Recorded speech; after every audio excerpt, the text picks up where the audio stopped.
Now when Ishbosheth son of Saul heard that Abner had died in Hebron, he lost courage, and all Israel was dismayed.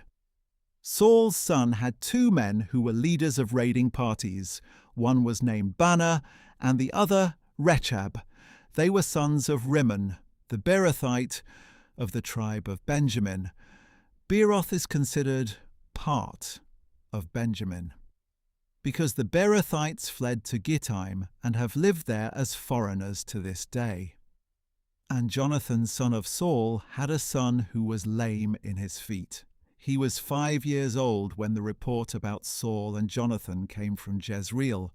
His nurse picked him up and fled, but as she was hurrying to escape, he fell and became lame. His name was Mephibosheth.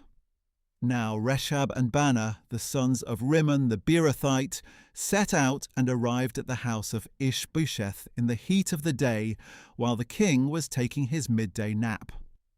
They entered the interior of the house as if to get some wheat, and they stabbed him in the stomach. Then Rechab and his brother Baanah slipped away.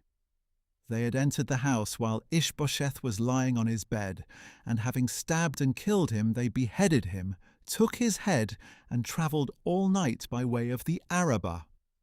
They brought the head of Ishbosheth to David at Hebron, and said to the king, "Here is the head of Ishbosheth son of Saul, your enemy who sought your life. Today the Lord has granted vengeance to my lord the king against Saul and his offspring."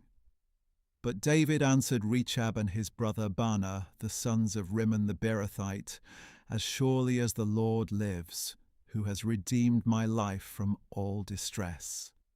When someone told me, 'Look, Saul is dead,' and thought he was a bearer of good news, I seized him and put him to death at Ziklag.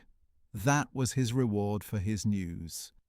How much more, when wicked men kill a righteous man in his own house and on his own bed, shall I not now require his blood from your hands and remove you from the earth?" So David commanded his young men, and they killed Rechab and Baanah.